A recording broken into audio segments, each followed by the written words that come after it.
Ladies and gentlemen, welcome to another episode of Inside the Mug from Tiki. My name is Tony. I'm here tonight, sitting outside on this beautiful Monday night in Nashville, Tennessee, finishing up in New World, Connecticut from AJ Fernandez. Cigars are my other love, my other habit. Sipping, no tiki drinks tonight, just sipping on an ice cold Pacifico. Man, summertime is perfect for these light, crisp Mexican beers or Caribbean beers. And no tiki drink to talk about tonight. I'm probably going to do the Negroni on my next episode, but we'll talk about that after I do that episode.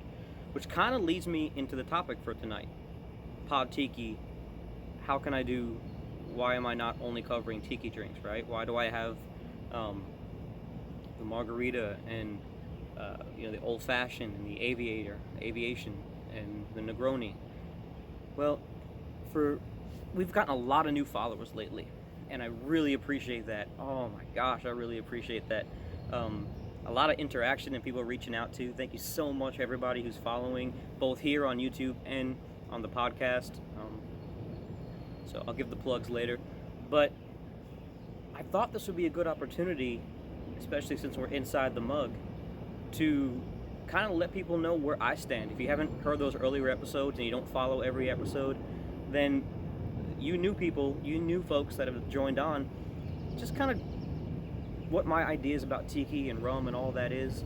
I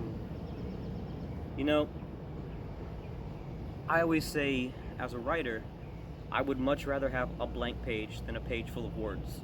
Because a page full of words, that is the only story that page is ever going to tell. A blank page could be anything. It could be anything I see in my mind. And what is tiki? Tiki is what Don Beach and Trader Vic and Steve Crane, it's what they saw in their head as exotic. It's all the ephemera and the esoterica and the exotica, and combine that with the music and the drinks and the decor and the escapism, and that's their version of exotica, right? Whatever they put out for the people to experience, what they saw in their head. And that's why I love tiki. It could be anything. It could be any branch off of those things. For me, it starts in the Caribbean. I grew up in Florida. I love where I'm from. My idea, the area of tiki that I want to fill in, is the area that blends the Florida Caribbean tropics with the West Coast Polynesian tiki. That's why I call my brand Tropiki. I want it to be tropical tiki, right? And because I'm never going to explain tiki better than the historians that have already done it. I'm never going to explain tiki to you better than Beach Bum Berry or Martin Kate. I'm never going to create tiki drinks better than Shannon Mustafa or Barry or Kate, right? Or Trader Vic or Don Beach for that matter.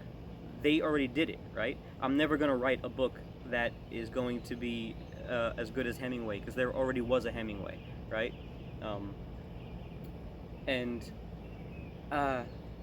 It reminds me of an anecdote living here in Nashville and being a music writer and stuff. I remember there's a story that says when Hank Williams first got popular, he was trying to sound a lot like Roy Acuff, and then he realized that there already was a Roy Acuff, so he had to sound like Hank Williams, and he did, and he popularized country music and became pretty much the first pop star. So what niche of this already explosive genre am I going to try to fill? It's going to be that blend of Florida tiki. Now, Martin Kate did explain in his book about how Florida tiki bars are not the dark, mysterious, exotic Polynesia that we know about real tiki bars, right? And I'm all for that. A tiki bar should be dark and mysterious and misty and exotic. And whereas in Florida, a tiki, of course the plane goes overhead now that I'm recording, but in Florida, a tiki bar is, a beach bar with a thatched roof over it that might offer some tropical style drinks, but they're not going to be traditional tiki, right? I get that. But that also is what a lot of people think of when they think of tiki, so let's not shy away. Instead of trying to convert people, let's build off what they know. I always say about Pod Tiki, I don't know everything about tiki. I'm on this journey with you guys. I want to be a part of this exploration, not explanation. I'm not here to explain to you, I'm here to explore with you. And that's the area that I want to build on. And the little niche market that I want is taking Florida and Caribbean tropical, blending that with the West Coast Tiki vibe. And uh, also for Pod Tiki, I want to focus on the drinks. A lot of the Tiki community, especially online, it focuses on the community, which is great. But the drinks are what I'm passionate about, and the different flavors and things like that. Which brings me into the rum aspect of it. I didn't find rum first and then explore drinks. I came by loving rum. I came to loving rum by loving the drinks and then wanting to deconstruct those and see what rums I like about them. And then, of course, I became, into rums and sipping rums and things like that. Um, and I'm not going to lie and say that I don't have high-end rums in my collection. I got a bottle of Hampton. I got a bottle of, Rondo Barrilitos, so some of my favorites, the RL Seal stuff. I usually don't go over the $65 mark, but I have that stuff. I also have my regular everyday rums, Plantation 3-Star, the Real McCoy 5-year, the stuff like that, and as well as Bacardis and Cruzins and things like that, that are good rums in their own right. Because my idea is, I don't want to see rum become exclusive the way that bourbon did, right? I live here in Nashville, Tennessee. I can go to any store around here and find a bunch of bourbons. It's great. But I remember when I first moved here, being able to go to the store and get a bottle of Weller for $30. Now you can't find it, and if you do find it, it's on the aftermarket and it's like 50 something. So people tell me in other, like around here, I can go to the store and get Buffalo Trace whenever I want for about $25 a bottle. I hear other people in other cities say they can't find Buffalo Trace, and when they do, it's on the aftermarket and it's way jacked up, or even jacked up in the stores. Now, I'm not saying we can avoid inflation, especially in this day and age. It's going to happen, but I still believe that I don't want to see rum become allocated and exclusive, and I love the nerds, like much in the cigar world, right? Went out. We see, talking too much. We see, you go to a cigar shop, you're gonna find Romeo Violetta, Monte Cristo, H. Upmanns, those standard brands. When you go to throw a party, you're gonna find, what are you gonna grab if you don't know a lot about spirits and you just want to stock your bar for a party? You're gonna grab Jack Daniels, you're gonna grab Bacardi or Captain Morgan, probably a Beefeater or a vodka, something like that.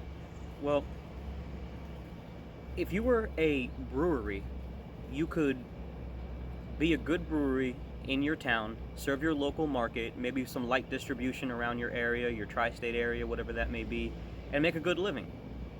Well, you can't, as a distillery, sell your spirits out of your distillery like a bar. And even if you could spend all day at a brewery. You're not going to spend all day sipping spirits. Like, you'll be wasted, So I know some people do, and I've done it, but it's not preferred. Not the best way to enjoy something is overindulge in it. So as a distillery, you need distribution.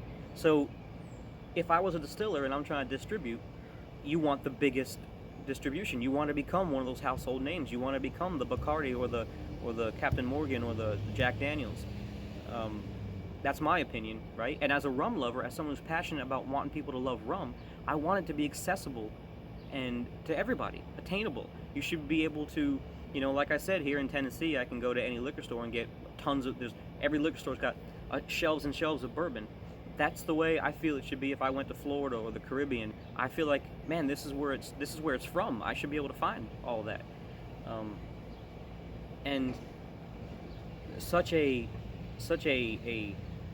the history of it, right? The history of rum in the colonial era and the Caribbean coming up through the way that America was founded on rum. And there's great brands out there right now like Privateer.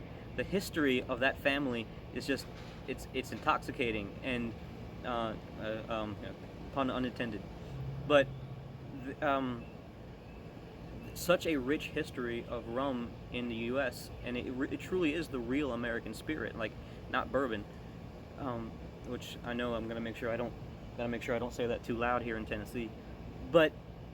And I drink everything. I drink all of it. I drink wine, beer, bourbon, So my love of rum, though, is what has made me want to do the show, and it's made me want to keep rum fun. I want to keep rum fun. I want people to be able to enjoy it with a cigar or in a tiki drink, or just as while they're watching TV at the end of the night. The same way you would have your glass of bourbon at the end of the night, have a nice sipping rum.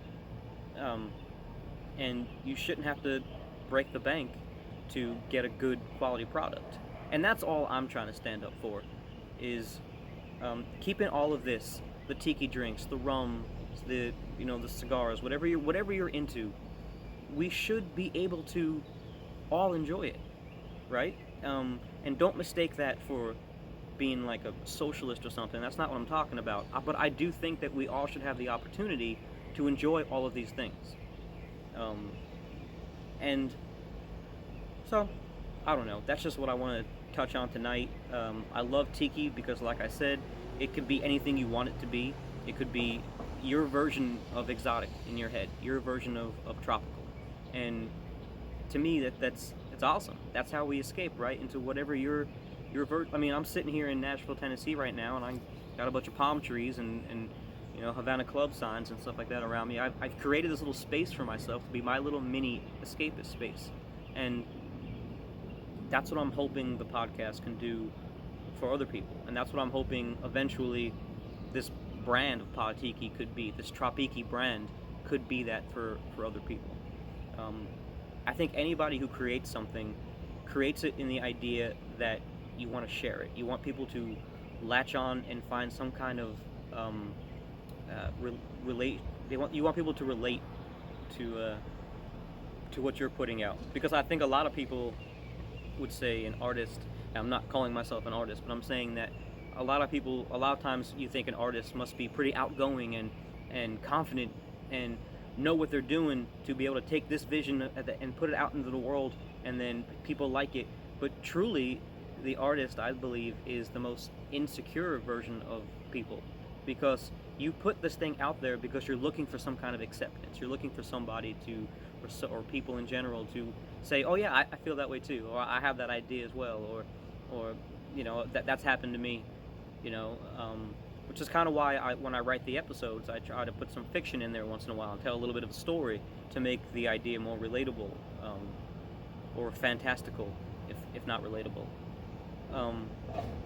So anyway, this was Inside the Mug. I think this is episode 4.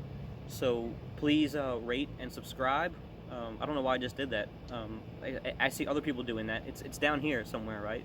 All the buttons. So just hit them, and if I get my followers up, I can start doing live videos.